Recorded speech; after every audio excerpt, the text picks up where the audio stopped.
In Kodaikanal, I remember when Bhagwan had taken a few boys along with him to Kodaikanal, and towards the end of his trip, he decided that he must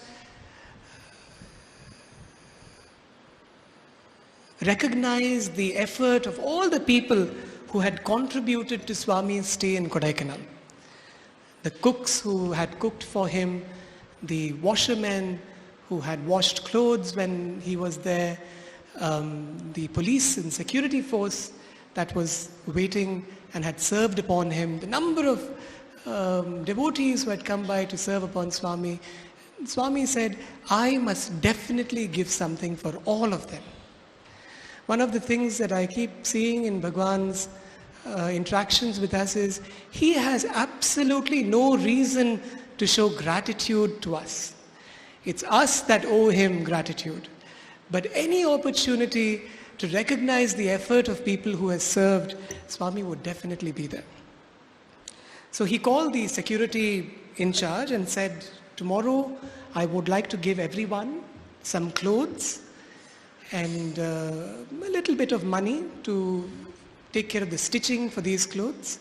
Please call all the people who had served me, let them sit in the hall, and I will give all of them clothes as well as a little money for tailoring charges. The number that was given to Swami at that time was 200 people would come.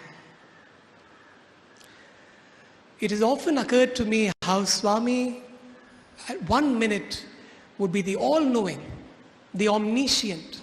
In a minute he would drill through your life, take the smallest portion of your life and tell you that he knows. But at another level, to be able to teach us lessons of life, he behaves like a perfect human. And in this situation, Swami said, all right, we will plan to give clothes and money for 200 people who will come tomorrow. So I remember that afternoon when Bhagwan came back into the room, he made us all go into a storeroom, pull out white safari clothes and cover them up nicely, pack them up with a little bit of money, and we had 200 packets waiting there for the next day. Come the next morning when Swami stepped out to this hall where all of the people were gathered, 400 people were sitting there.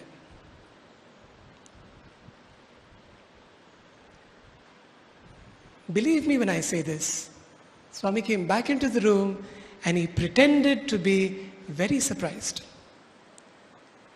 We had 200 packets waiting to distribute to all that had gathered, and 400 people had gathered to receive Bhagwan's blessings that morning. And so Bhagwan asked us to see if any more clothes were available.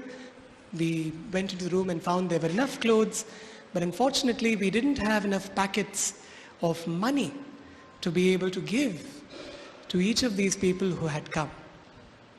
And I remember being one of them among many people there who very quietly said, Bhagwan, if you would permit, we can all collect whatever money that we have and we'll put it into these little packets so that your word to these people would be fulfilled.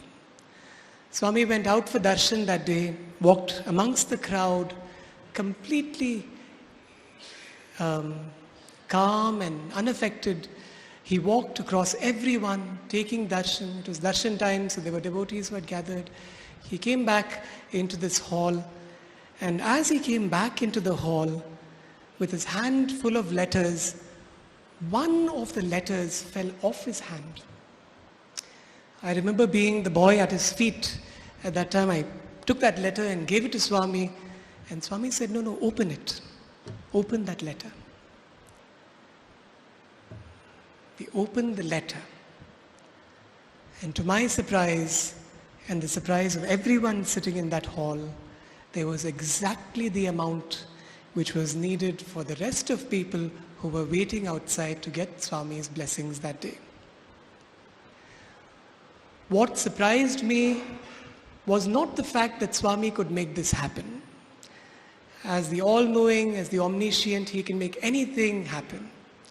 But what surprised me was what he said after that.